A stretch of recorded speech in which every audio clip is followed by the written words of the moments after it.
Hello, everyone. Welcome to Inside the Americas. I'm Jeannie Godula. Here's a look at what's coming up in today's show. One step closer to a definitive peace between the government in Colombia and FARC rebels. But first, the Colombian people need to approve the deal.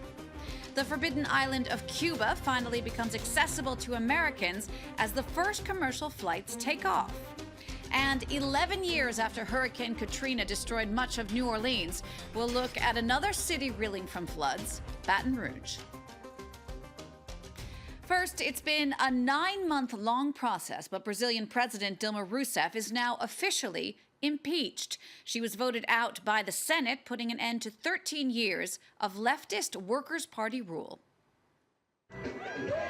In 2011, 62-year-old Dilma Rousseff was the first woman to become president of Brazil. She won the elections easily with the support of her mentor, the hugely popular Lula, who left her his seat at the helm of the fifth largest country in the world. I'm so happy to be here today. Millions and millions of Brazilians have given me this mission. It will probably be the most important one in my life. Her political career took off with the new millennium. Nicknamed the Brazilian Iron Lady for her determination, she used the political corruption scandal, which ended the career of many of her colleagues in the Workers' Party, to climb her way to the top. From energy minister, she rose to chief of staff for President Lula in 2005. He then presented Dilma as the mastermind behind the growth acceleration program that greatly improved the country's infrastructure and economy, a policy that made him very popular. During her first mandate, Dilma Rousseff took up Lula's fight against social inequalities. But economic growth slowed dramatically, and in 2014, Dilma was only narrowly re-elected. She also had to face social unrest. Mass demonstrations were organized to protest against the World Cup held in Brazil. People took to the streets to denounce failing public services and rampant corruption. Prosecutors uncovered a $1 billion graft scandal at the state oil corporation Petrobras. Many officials of the Workers' Party were involved. Dilma Rousseff's political career ended the same way it started, with a scandal. She rose with the corruption case surrounding the funding of the Workers' Party, and a decade later, she fell, accused of illegally manipulating the national budget. Another big step has been taken toward peace in Colombia. A new deal looks set to put an end to 5 decades of fighting with leftist FARC rebels, a conflict that left over 200,000 dead.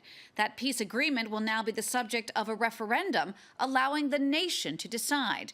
And at the forefront of the historic deal, 2 former enemies who decided to turn toward peace. Ellen Gainsford reports. A handshake between Colombian President Juan Manuel Santos and the FARC chief Timoshenko, symbolizing the end of half a century of conflict, the longest in Latin America's history. Let this be the last day of the war. This is the Colombian people's peace, of all, without exception, the peace that we dreamed of and hoped for so many years. The conservative president from a well-off family in Bogotá and the Marxist guerrilla leader born to peasants. 2 ancient enemies become the architects of peace. Minister of Defense for Álvaro Uribe between 2006 and 2009, Juan Manuel Santos fought mercilessly against a revolutionary group. He ordered attacks against their camps in the Colombian mountains. But when he launched his presidential career, he changed tack, inviting dialogue with the guerrillas. My government will be open to any discussion that eradicates violence and seeks to construct a more prosperous and just society.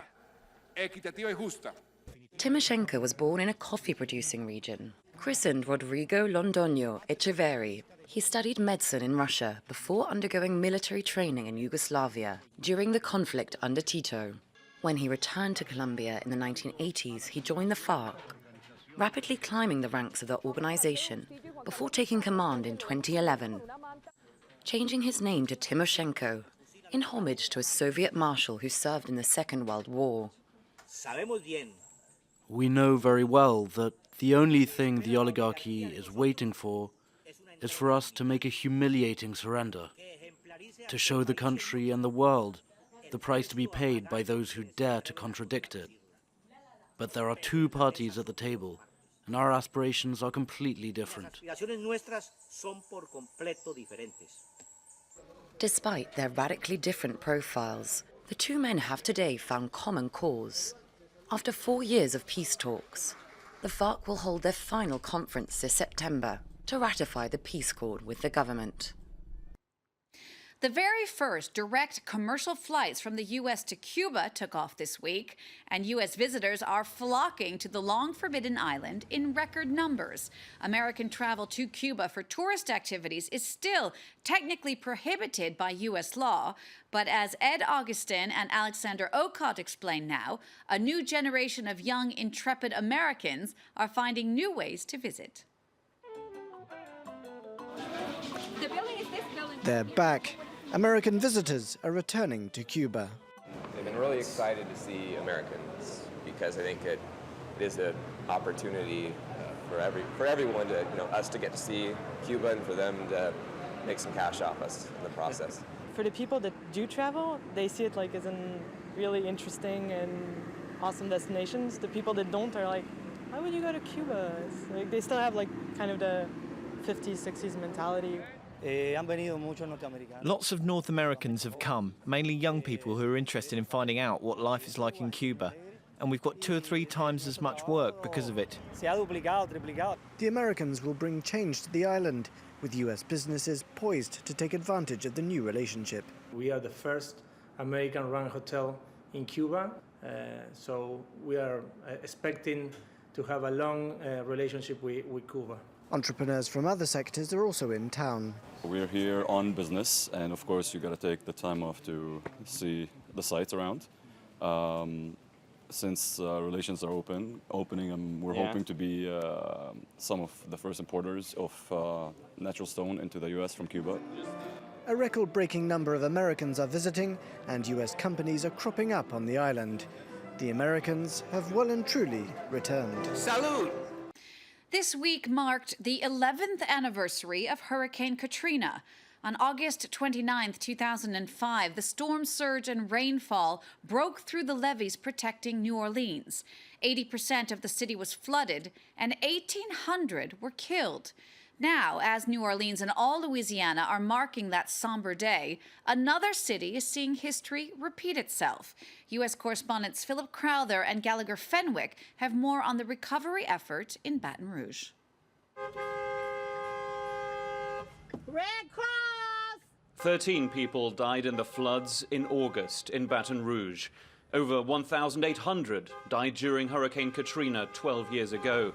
But still, the comparisons are being made. Almost everybody says this is more monumental. More homes, maybe involved, more people. But just the volume. The cleanup has to happen fast. Mold has made many homes unlivable. Give me another one. One bucket per home.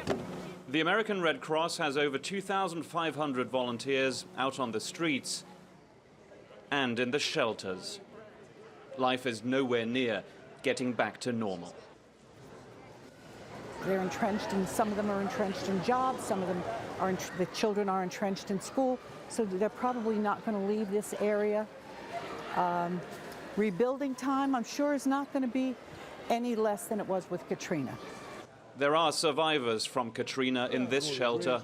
It's the second time Stacy Mitchell has had to escape. I lost my clothes, I lost my house, everything. It really compared a lot. Only thing different that with Katrina, the water was way higher. Way higher. In Louisiana, they've had to perfect the art of disaster relief. And unlike after Hurricane Katrina, people here are satisfied with the government's reaction time. With one very notable exception.